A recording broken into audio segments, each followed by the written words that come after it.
Hey everyone, I'm Paolo, and welcome to A Spoonful of Paolo's 14th season. Can you believe it?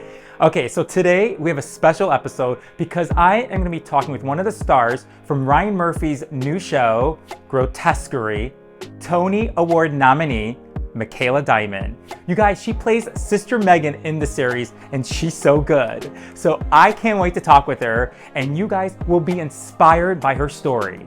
See you with Micaela. Spoonful of Paolo, here we go.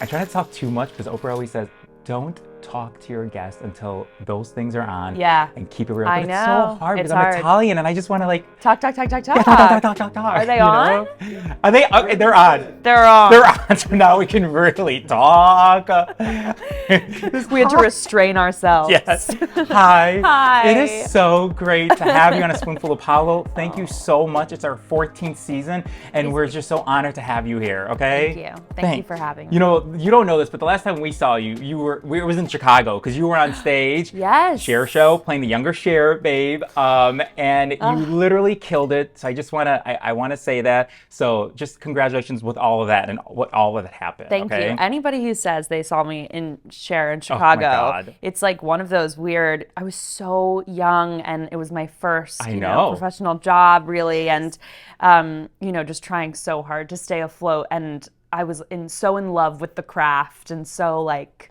We saw balls that. to the wall. We saw that. And it's so sweet when people are like, I saw you in that moment of your life.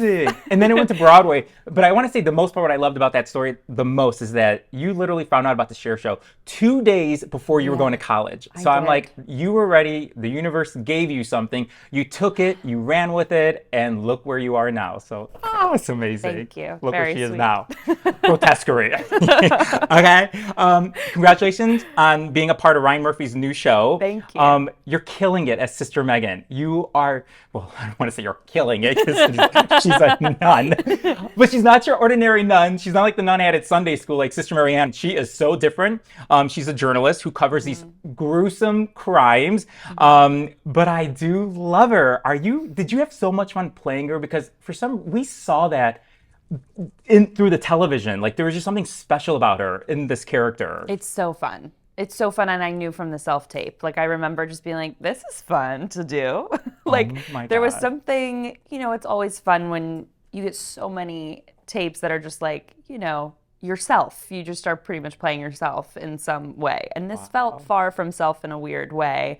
Obviously, I'm Jewish, so that was a big part of it. And also, the horror genre is just really fun for actors. I think you can justify a range of choices in that genre, especially in a Ryan Murphy horror world. And I knew from my screen test when we were collaborating in the room, me and Ryan, that it was going to be a fun ride. Oh my God. But Ryan Murphy, when you found out that, okay, yes, you're going to be a part of this film, and not only you're going to be part of Ryan Murphy's show, but you're working so closely with Niecy Nash. Like you're working very close with her. Like, what did you feel inside? What is that moment like? Because you've worked so hard your entire career, and then you get this, which is well-deserved. What was that moment like for you? It's funny because I'm just realizing this now. Ryan, for me, there's no one like him with the scope of range he has on television. Like, I was prime audience for Glee, and then he did Dahmer. Like, who has that range on television? And then Niecy is similar. She was such a comedian for so long in all the work she did. And then Ryan really gave her this huge opportunity in Dahmer to play something dramatic, and then she won an Emmy. Yes, it's like did. He gives people the opportunity to stretch themselves. And I think Niecy took that and ran with it. Wow. And so it was fun to do this where she's the leading dramatic role, and I kind of get to be her foil. And we're such different people. I mean, and we just kind of got along like gangbusters from day one. She was like, "Who are you? Like, where did you come from? Where did Ryan find you?" Kind of. And we just had a ball together. She's, I think there's something about the show that drew me in, which was that kind of relationship where these two people who in another moment of their lives would never be friends. Wow, yeah. They saw something in each other in that moment, and they needed something from the other. And, at the heart of it, it's about these two women trying to solve something together who are so different, who kind of give each other a chance. And I like playing that. I like, figuring out how the two of us are connected and how we're not. And at the core of it, like, in the pilot episode, I say, like, do you believe in God? And she doesn't quite know how to answer it. And I don't think I do either. I'm a nun, but at the end of the day, I'm questioning my own faith and boundaries and guilt too, just like everyone. I mean, you're a nun also with a voice, because in episode 4, I don't want to give anything away, but you got a voice. I mean, hello, Broadway. You got a voice because you guys sing a song from Jesus Christ Superstar in the car. We do. It is so good because, look, you watch it on FX. You can also binge watch it on Hulu. It's so good. Like, I can't even imagine how much fun you guys had together in that car taping that, because it's just all like... day.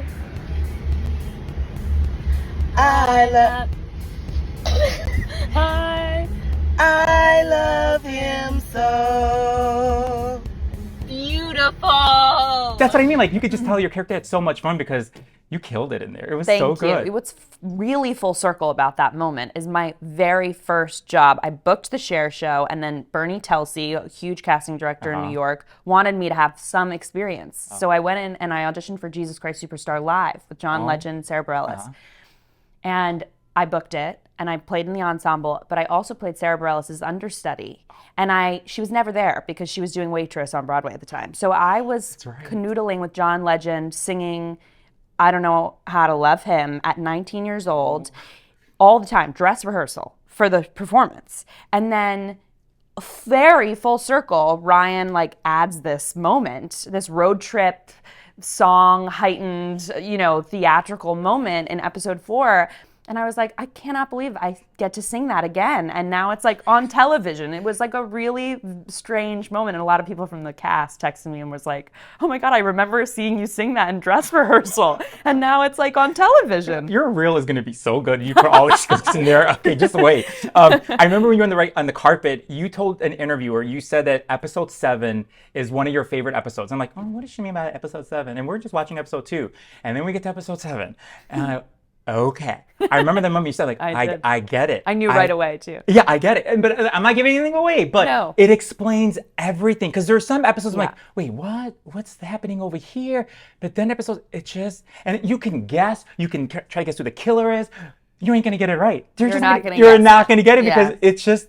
That episode is the best episode. And there's a lot you want to go back to episode 1 and search for all the clues because there are a lot of clues. Exactly. From sounds to sock colors to, balloons. There's a lot of clues scattered throughout the whole season that kind of can lead you to that revelation. But it was such a fun episode to shoot, such a dance, so just all departments coming together. That's what's so great about TV. It's such a team effort. And then it goes through all these people, these editors, producers, and then I was watching it with all of you, and you hear the music that you weren't hearing when you were getting glass thrown at you, It's and you're like, fun. This is fun. Oh my God. Look, you have been so ready for this because I know you as a little girl in Margate, New Jersey, where you grew up, you would perform for your neighbors and your family. And then one day you fell on the floor because you were wearing socks and you cracked your chin, okay? You did crack your chin. So then I'm like, but that changed it all. But what was it back then, you as this little girl performing for your neighbors and the family, what was it that you fell in love with dance and art, do you think? Gosh. Of course, I'm asked this question all the time. And part of me is is it an ego trip? Do I just I really remember being invite everyone over. I got to dance for you, and I loved it. I loved performing. I love still to this day, I will look in the mirror and bow. Wow. And then stand up and imagine the audience as if I'm 3 years old. What is wrong with me? But there's something, a theater, of course, is my first true love. And there's nothing I'll never forget the feeling of laying your heart out and being vulnerable and then people clapping. That exchange, that moment when actor and audience are breathing at the same time, to me, is like the most magical thing in the universe. Oh, I'm sure. And I think with TV, there's a different exchange, Yep. but it's still there. You know, you're like making art all together. Yep. And I love it. It'll never get old. It will never get old. And when you were 8 years old, I think you saw Beauty and the Beast. And even though you were scared of the Beast, you knew at that time, you said, oh, something came in. You said, this is what I got to be doing. Always knew. You always knew. Even though you were scared of the Beast, you're like, this is what I want to be doing. I think I was scared, and I was like, I'm scared. Like, they're doing something to Yeah. me. Like, art has an effect on people Yes. so immediately. Yep. And, you know, you can decide what to do with it. Yeah. And then when you were 10 years old, you and your mom went to New York. You stayed at a tiny little apartment because you were doing this children community theater, Sound of Music. Kids theater. Yes, shout out. You did Marta. That was the role you played. Yes, my pink parasol. You remember that? You remember that? Like doing Vividly, yeah. Wow. Yeah, we had homework. Kids theater changed my life. I mean, it's still going to this day. Kristen Caesar, the director and, you know, founder of that company. Wow. And she taught me everything I know. I mean, I did endless hours of homework for Sound of Music, for example. Every week I wrote essays about the time period, and like you would write tactics through the whole script and like learn what an objective was, and like you took what you wanted, and then some of that didn't really hit for you and some of it did, and then you'd use that. And God, you're 10 years old. 10. And I'm watching Gem and the Holograms at 10 years old, and you're like like having these essays and doing all World this. War II, yeah. But that probably prepared you, because then you and your mom knew, because I think it was when you were in 7th grade, the first month, you and your mom packed up and said, let's do it and let's go move to New York. And you guys did that. And I know it was hard because the first year and a half, your mom Well, yes. Of course, your mom couldn't get a job. No. You stopped auditioning, but something kept you and your mom there. So you guys didn't move back to New Jersey. What was it that kept you guys going and saying, look, this is hard. This is really hard, but your mom saw something in you. So what was that, you think? I think New York is hard, and we wanted to give it a shot. You know, a lot of people say that. It's like when you move to New York, it's like, give it a second. It can feel really overwhelming. And we were so broke and so just like, you know, we slept together in the same bed. I just moved out of my mom's apartment, and she had been sleeping on a pull-out couch for 15 years. Like, my mom's everything. But Mama Diamond. Yeah, Mama Diamond. But I think we stayed because I loved it still. I just got anxious about auditioning. I didn't want to be a child actor, I don't think. I think I was like, I've always had this like, I'm not ready yet. Like I wanted to go to Carnegie Mellon for college. I wanted to keep learning. I love being a student of the craft in a way. And then, you know, I just instead learned on the job, but I still feel like I'm learning on the job. Like, I'm an asker of questions. Like, I was like, Niecy, how do you do this? Like, you can't blink when you're on camera. There's things that are just like, I'm glad somebody told me that before I'm like, you know what I mean? Like, I have mentors to like guide me through these moments, because I really am, I've been shot out of a cannon in a way that I'm so grateful for, but in a way that you have to like buckle up and like rise to the occasion a bit. And I think my mom knew I would get there, and knew, you know, I would. She's so like, be free, do like, learn from your own mistakes. Wow. And I think like that is New York in a way. Like, you'll feel what feels good and what doesn't. And then I went to LaGuardia, where like I was surrounded by people who loved it as much as me, which was like I think fun. I've interviewed so many guests on our show, but I'm telling you, the relationship you have with your mom is really special, because she believed in you like since day one. I mean, before you guys moved to New York, I mean, she opened a dance studio for you for 3 years called Creative Connection Studio. And like, you guys, like, I mean, it's amazing. And I think having someone like your mother, because your parents got a divorce, I think, when you were 7 years old, and your mom always wanted to be close to you and be there with you. I think that does something for you to have that support from a parent to say that I believe in you. And to give up and to go there with you, and let's do this. Beyond, but like not in any way that she, like, even my manager who was at the premiere, she was sitting with us and my mom, and she called me the next day and she was like, gosh, like, your mom has such a beautiful balance of like, she wouldn't have cared if that was like, if I was a teacher and that was a parent-teacher conference. Like, she was just like happy I was happy. She's not a theater mom in any way. Like, she loves the theater but doesn't care if I'm booking. You know what I mean? Like, there's no stake. There's no like, I booked this are you happy? Like, I just know she'll be happy with whatever I choose. Like, I went to culinary school during the pandemic. It was during like, the pandemic. bye. Like, I'm maybe not going to do it anymore. Like,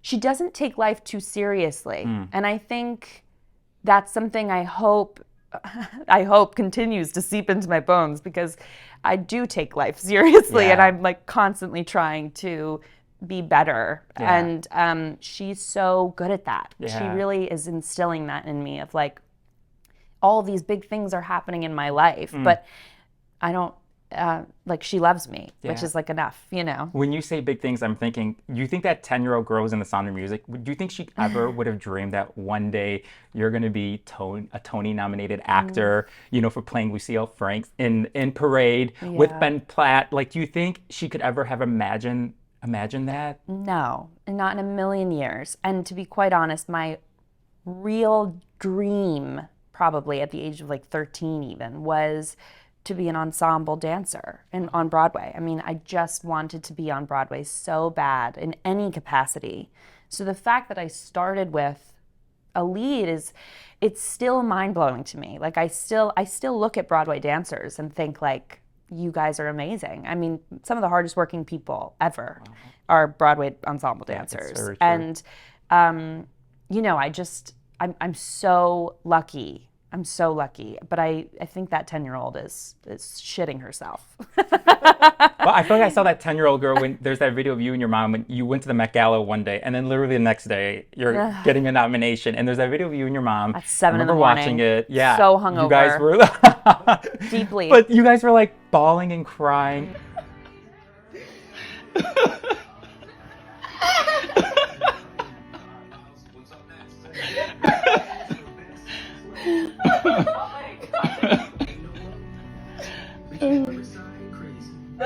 Oh my God.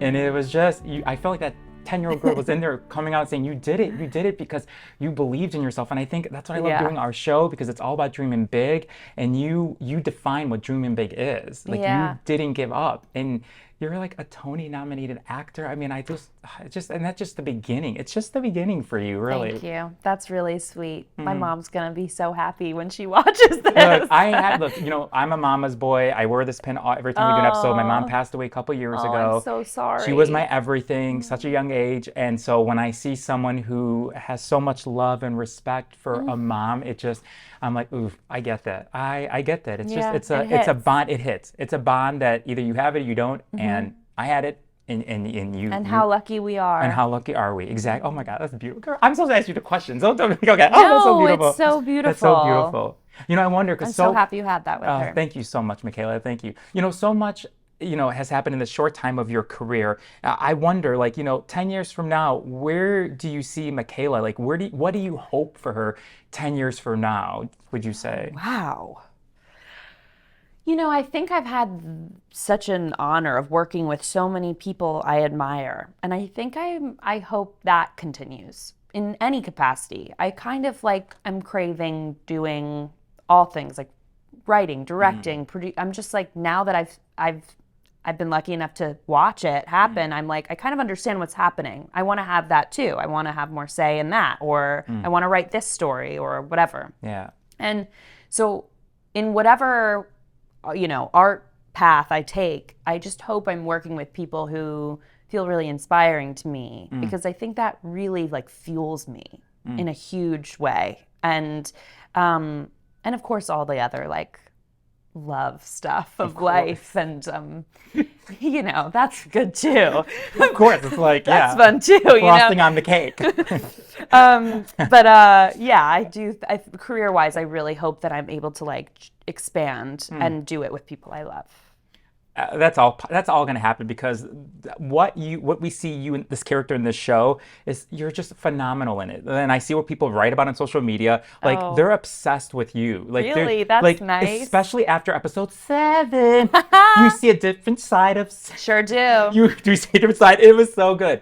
I just, you know, we want to give you something, because what we're going to give you is a reminder that I support you. I stand with you and the Jewish community. I think you being your authentic self is so it's what everyone needs to see, because you can't get through life if you're not being your authentic self. And that's what I've learned. Totally. Like, we are here because we are who we are, and we embrace that. So we're going to give you something. Sorry, this is our gift drawer. A gift drawer? Yeah, a little gift for you. Oh my gosh, that's so nice. It represents I'm opening you. It on camera. Yeah, okay. obviously. That's what stresses on.